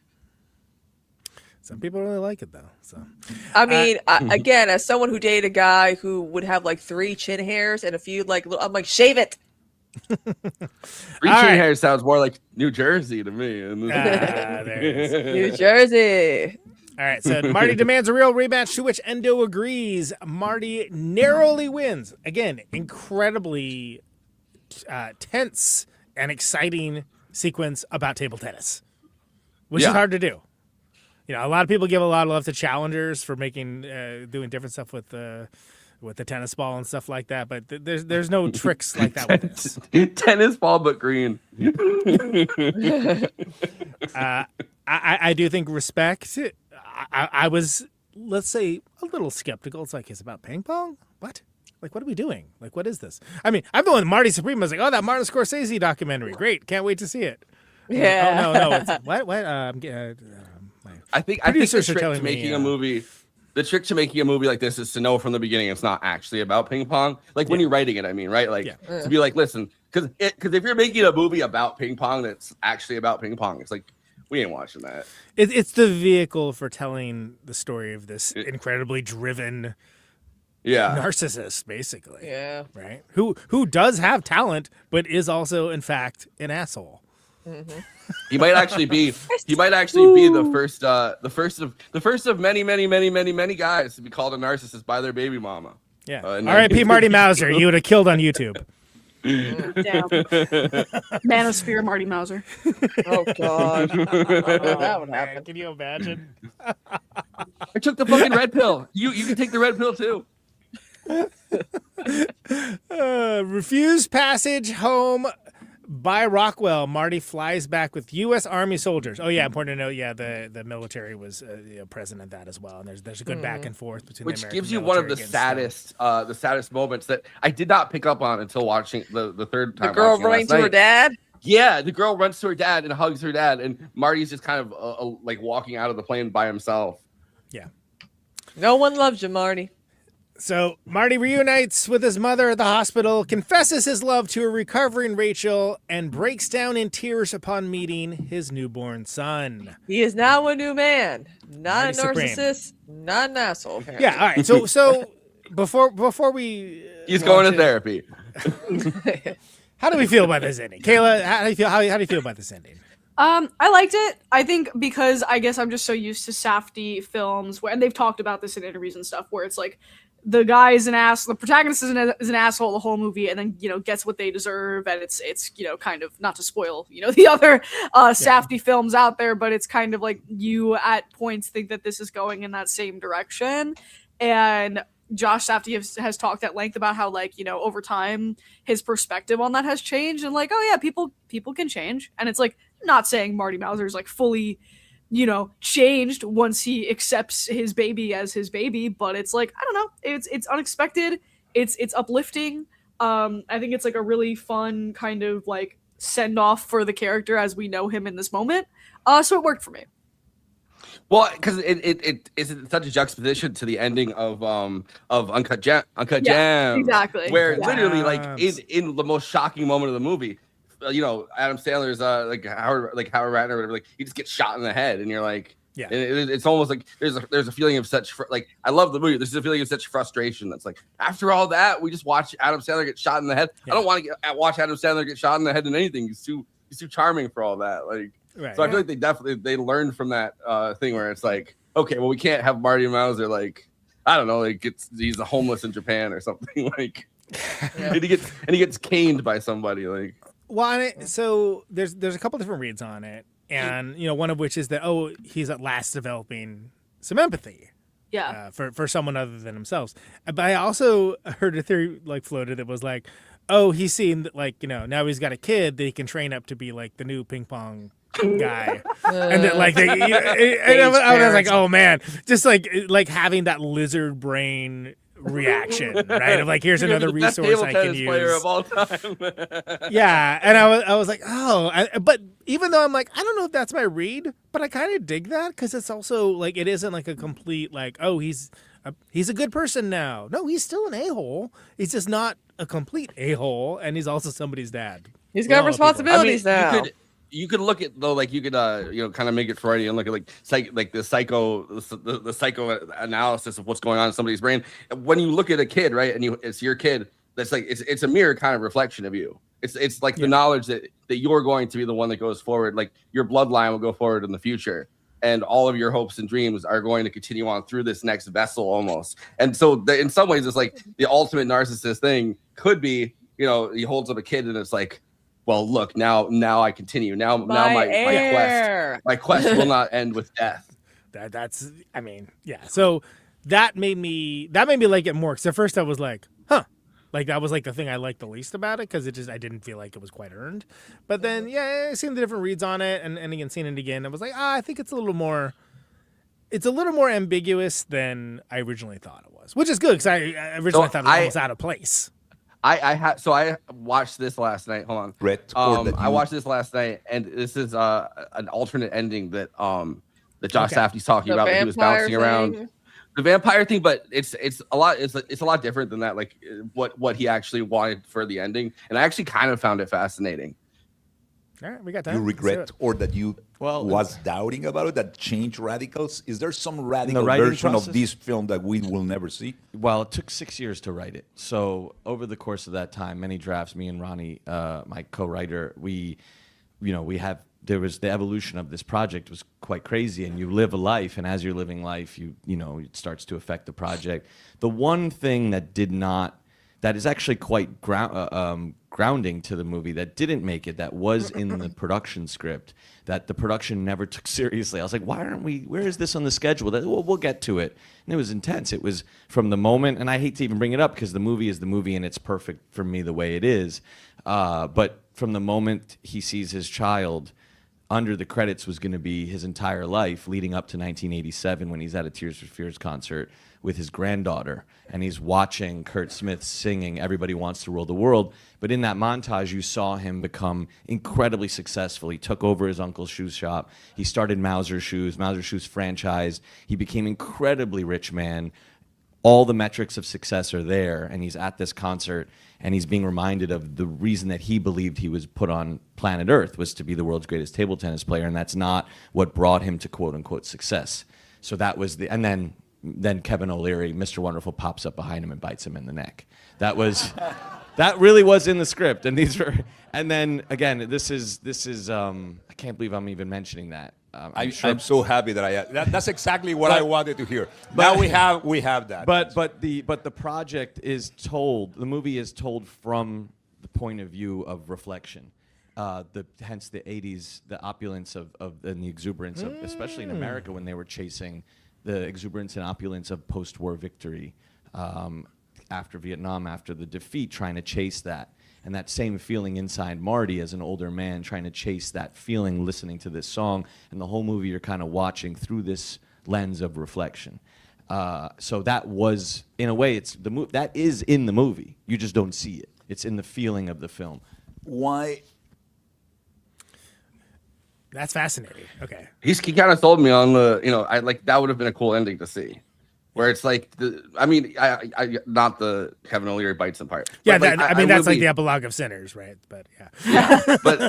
but it's like, it would be fascinating just because you do wonder like what happened to this guy after that, and then it's fine that we don't know, and like you assume that there's going to be a lot more bad decisions, even if he grows on the right path. But it's still, but like to have him like realize that what he actually ends up being successful at is selling people on stuff, because that is what he was successfully doing. That's his actual craft. That's his actual gift, and it does explain all of those 80s needle drops very eloquently. Yeah, I like that.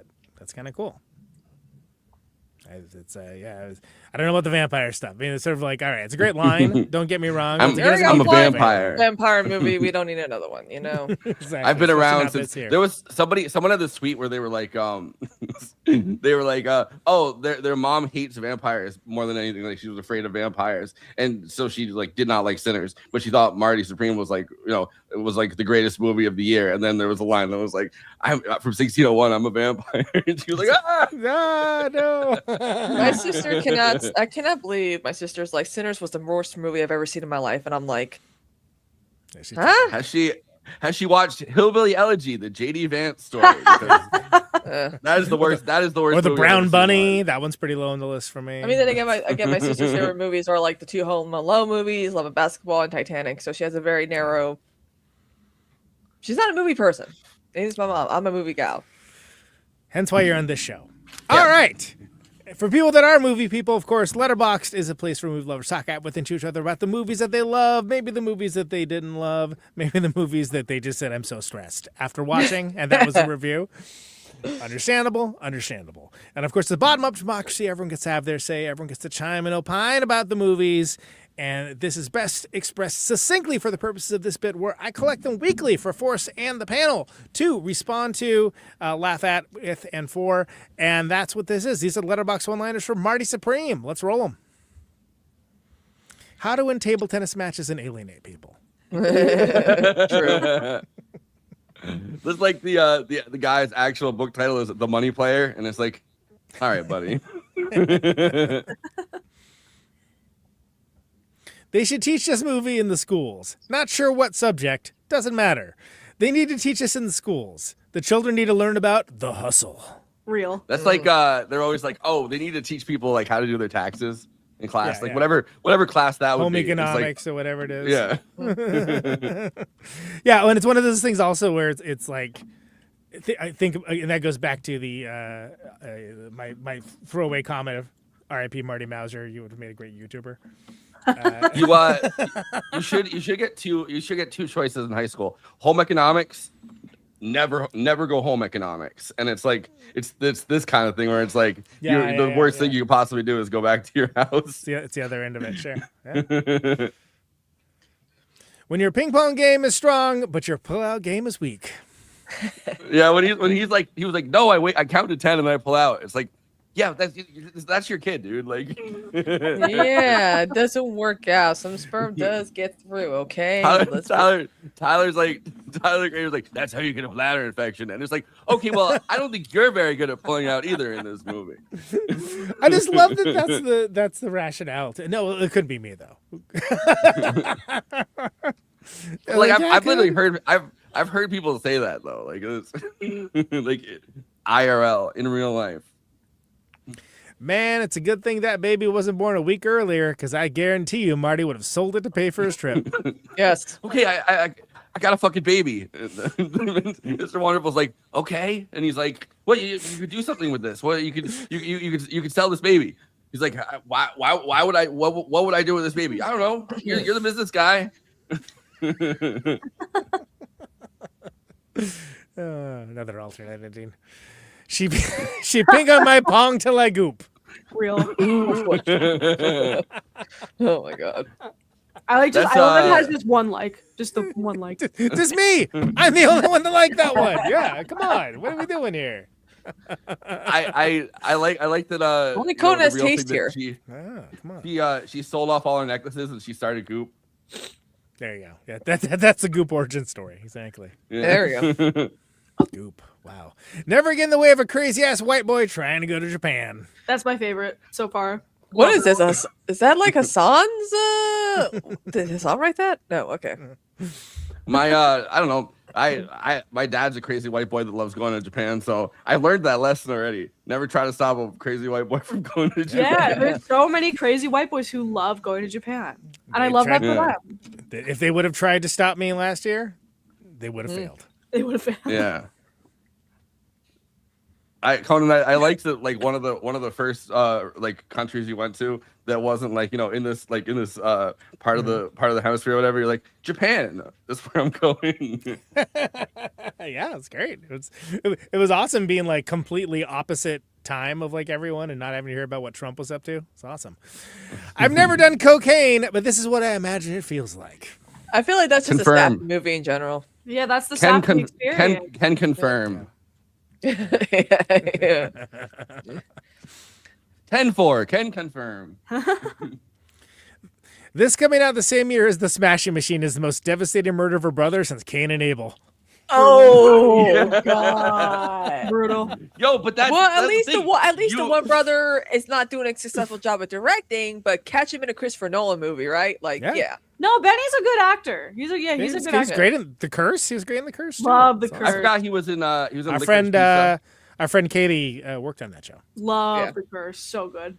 Yeah, Curse is awesome. But I do like the idea that like there's just something very Marty Supreme about the fact that if the story is true about what broke the brothers up or whatever, like the brother that like claims to have taken the high road, he ends up working with The Rock, and everyone's like, what the fuck is this? The brother that like did like that was part of the actual thing that everyone's like canceling for or whatever, that like his movie just goes on like rockets to the Oscars. It's damn. It's unfortunate. Reject modernity, making it mandatory for your workers to watch your wife's stage play. Embrace tradition, late night cunnilingus in the parking lot. Hey, man. Hell yeah. It's Well, you know, Embrace Mr. Wonderful. cunnilingus kind of year. You know, Mr. Wonderful wasn't doing that to her. Yeah. I don't. Who would want that? That one unemployed friend on a random Monday. Yeah. 10-4, can confirm. Yep. That's you every day, Forrest. Forrest, yeah. Those are the Letterboxd one-liners from Marty Supreme. Please follow the show at our Letterboxd HQ account at Movie Night Extra, where we're posting up stuff from all the episodes that we do in the show, long-form write-ups, short-form content, clips, all sorts of great stuff on there. It's a great follow. You can follow the show there. Marty Normal Ball over there, Addo is Flacco. You can follow him, your unemployed friend, on Monday. And he's logging everything we do for this show and so much more on the popular Letterboxd format. I am the Stressor Supreme at Conan Neutron. You can find me on there. Highbrow, midbrow, populous fare, all that stuff.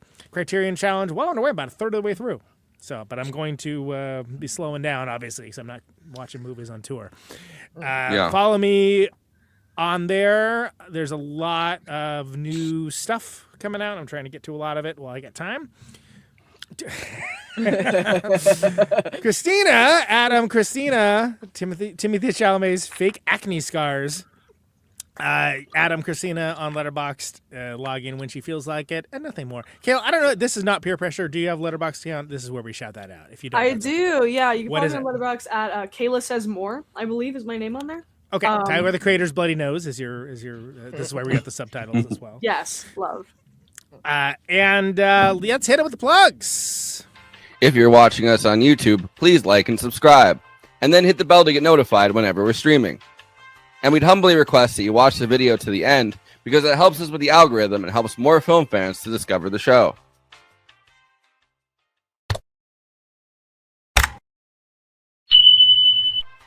We're also monetized. If you want to get your chat questions definitely read on stream, you can always send us a super chat, which will help us keep the show going. Every cent helps. If you're watching on Twitch, you can gift us a free sub on Amazon Prime with your Prime membership, but getting subs on Twitch is always appreciated, and it helps to follow us on there as well. We also have an audio feed, which is available wherever you download podcasts, if you prefer to listen to podcasts rather than watch the stream. That's updated usually the same day we stream, but watching on YouTube and Twitch is the best way to get the show first, live as it happens. If you want to support us with a monthly donation and get access to all of our after parties forever, which go patron only after we do them, you can become a patron at patreon.com/movie night extra. Link is in the description for that. It really helps us keep the show going since we do have some expenses to make this happen. We also have a Discord community. Link is in the description for that. We sometimes watch movies we cover on there. We get into conversations about everything from film to TV shows to related podcasts. We even have a Discord channel for memes. It's really fun on there. You can find us on all the social media platforms: Facebook, Instagram, Blue Sky, Twitter, and Threads. You connect with us on all of those. Talk to us. We'd love to hear from you. Lastly, we recently made a TikTok at Movie Night Extra where we're putting up short form clips from the episodes. Okay, passing this to Conan so he can tell you about his music and this week's Protonic Reversal. Conan, who's on Protonic this week? Yes, indeed. So Tom from the 1001 Album Completes podcast and The Shop, they did a record called Stay Puft that is a Ghostbusters themed concept record. So I'm having Tom on to talk about that. Tom and Rob coming on this show when I get back from tour to talk about Ghostbusters. I think that's real. Did I mention that before? I'm not sure I mentioned They ain't afraid no ghost. We're finally going to do Ghostbusters. Just the original one. No sequels exist. Sorry. Wait, what? But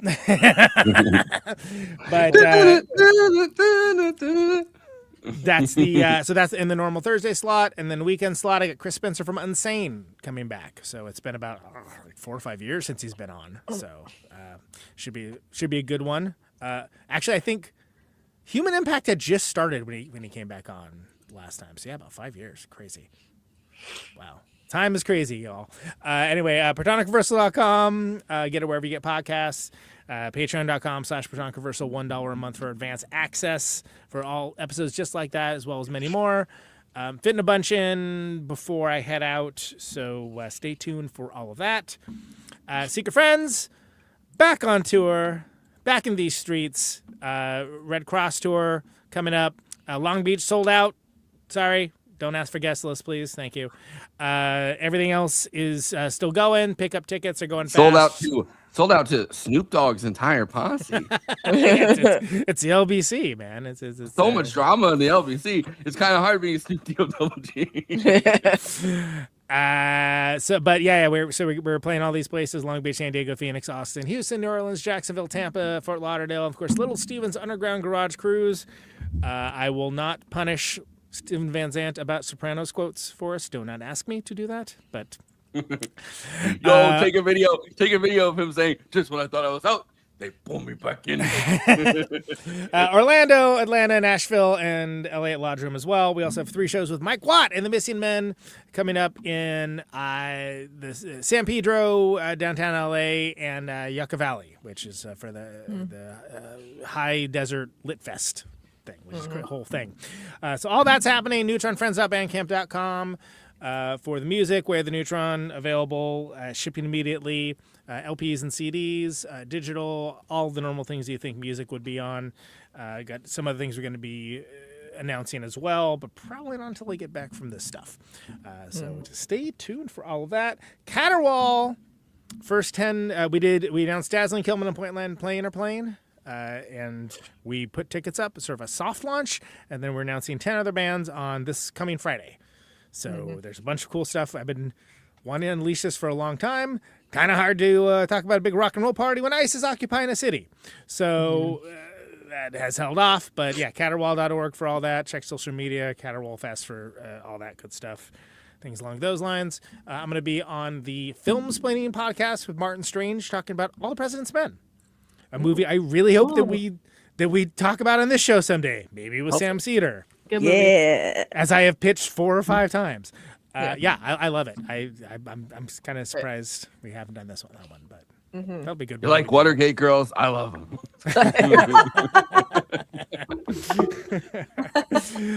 So that's pretty. Wow.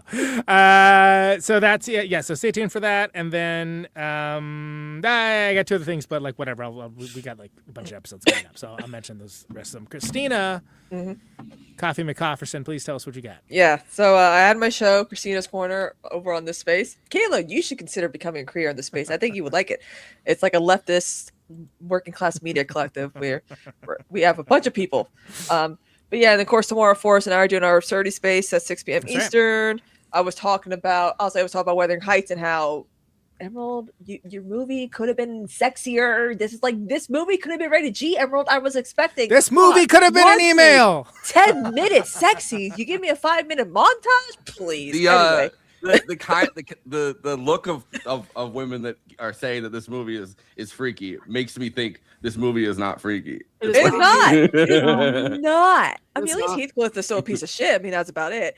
But but I was like, really? What's going on here? And also I talked about how Warner Brothers is kind of opening to the idea of Paramount buying them, which means Ellison could have CNN and CBS. Great. Yay. Great. And also the James Tallarico interview with Colbert. Apparently, some of the FCC commissioners are like, why would you? No, you can air that. That's fine. So that's fun. Yeah, I'm gonna be streaming this week as well. You know, I'm cat sitting. Also, Kayla, I know you say your dad's like the biggest Bruce Springsteen fan, but my father was the biggest. I mean, we're from my family. We're from Freehold. Yeah, you're from Jersey. That's a great Jersey dad thing to argue about. Is which one is the biggest Springsteen? We are from Freehold. We are from the borough. Bruce Springsteen went to high school with my cousins. Damn. Him and my uncle are in the same like ritzy beach club in Rumson. My dad partied with him. My mom would serve Jersey Freeze. I feel like you're having a story that like your dad got their ass kicked in a bar by somebody else that claimed that they were the biggest Bruce Springsteen fan. That's the classic. Like one time, my mom and dad were walking down like Broad Street or something like that, and there's this guy who kept like beeping at them slowly, and my dad's like, "Stop flirting with my woman." It was Bruce Springsteen, just saying, "Hey, hi," you know.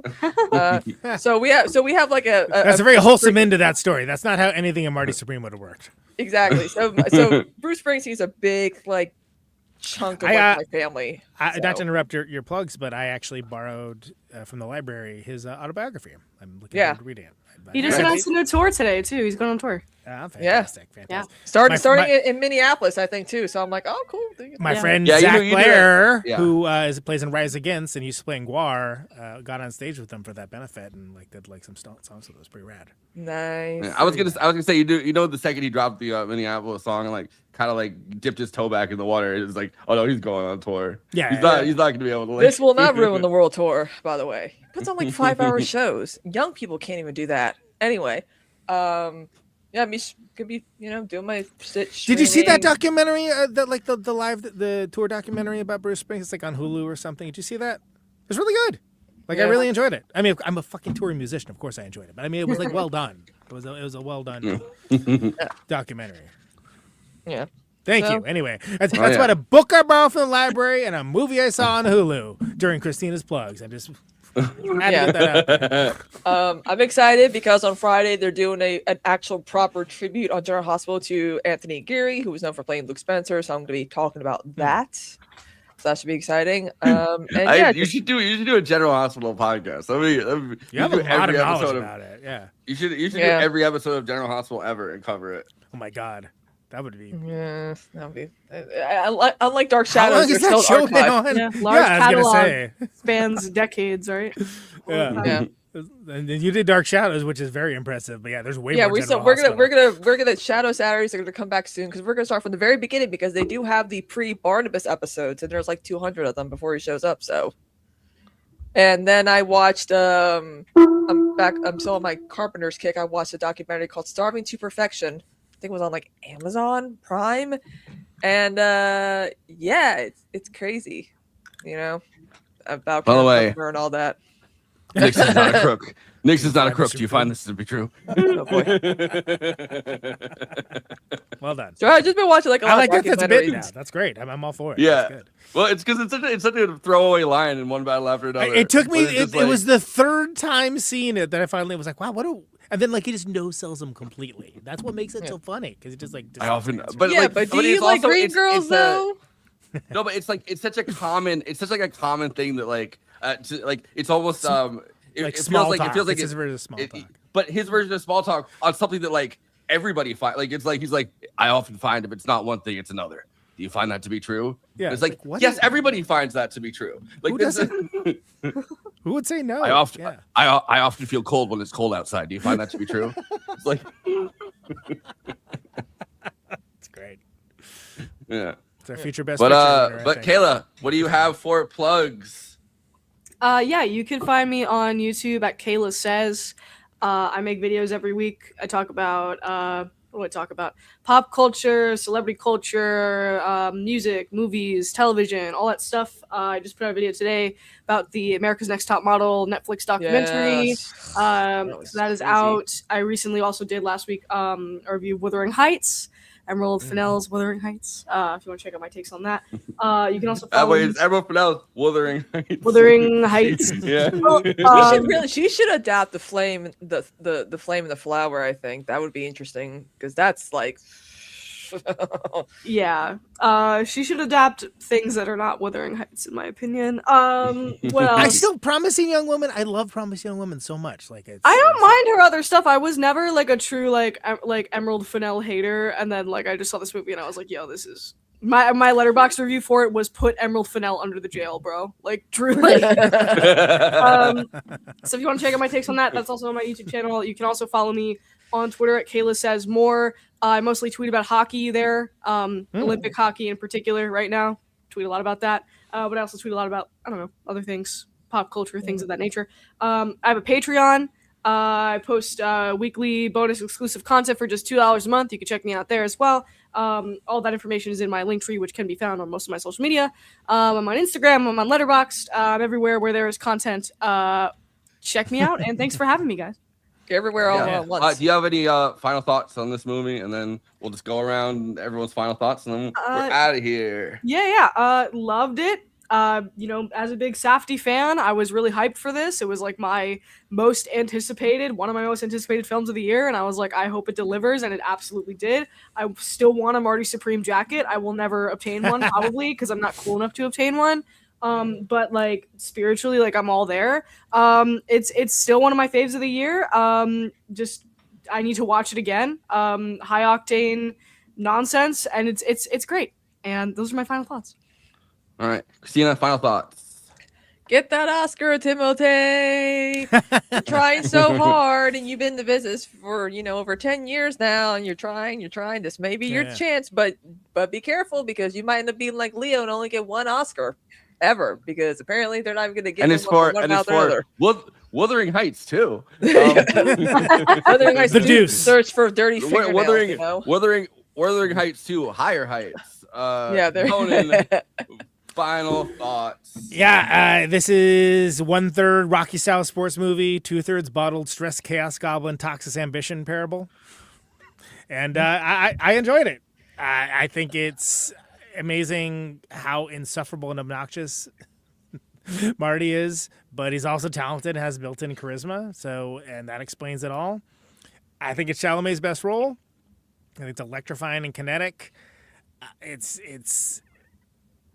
I never expected ping pong to be made exciting. Let's put it that way. I think it's in my top 20 of the year. Orange, or the ball to be orange. I didn't expect the ball to be orange either. It's in my top 20 of the year. I think all the nominations it got are all very well deserved, especially the production design reward. And I'm especially rooting for him to get that, because I think that, again, if you look at the stuff that guy has done, whose name I keep forgetting. What's that guy's name again? Jack Fisk. But he's done like David Lynch stuff. He's done like so many like amazing movies, and it is really well done. It is great production design. And if you're not going to include like the more fantastical movies, names not mentioned, then let's give it to an all-timer for a movie that does a real good job of getting that. Just like, you can smell this movie. You know what I mean? Yeah. Like you can smell either. Like, and they remind you, because the dog comes in. They're like, everyone's like, oh, Marty. Yeah. Marty's like, oh, Marty, you smell it. They're like, oh, the dog smells. Next week, by the way, Blue Moon, Linklater movie. Ethan Hawke's, probably one of his greatest roles. Roles too. Yeah. I haven't seen it yet. I gotta watch it. Oh, we're doing a watch party. I think we're doing this weekend. We are doing a watch party, but I think it's on Netflix right now. Oh yeah. Thank God. Yeah. Dude, Linklater, crazy. He did Nouvelle Vague and Blue Moon in the same year. So like two of his best movies in the same year. And this is a guy that has been consistently churning out good movies. And it's like it's like what they said about Rocky Horror Picture Show and Shock Treatment, like not a sequel, not a prequel, but like an equal. Like, I feel like that's the ethos of those two movies have together. But yeah, so then we're doing that, and then we're doing Begonia, and then Secret Agent. And then, no after party tonight, but after party next week, Scott Entrante, who is our guest for Blue Moon, and Becky Rice returning to the show to give their Oscar picks. So we'll be back to Oscar picks. We call it Hollywood Becky. Hollywood Becky, we call it. All right, well... That just about does us over here. I'm actually proud we kept it under 2 hours for a movie that's over 2 hours, which is almost 3 hours. Yeah, it's a whole new world. Kayla, thank you so much.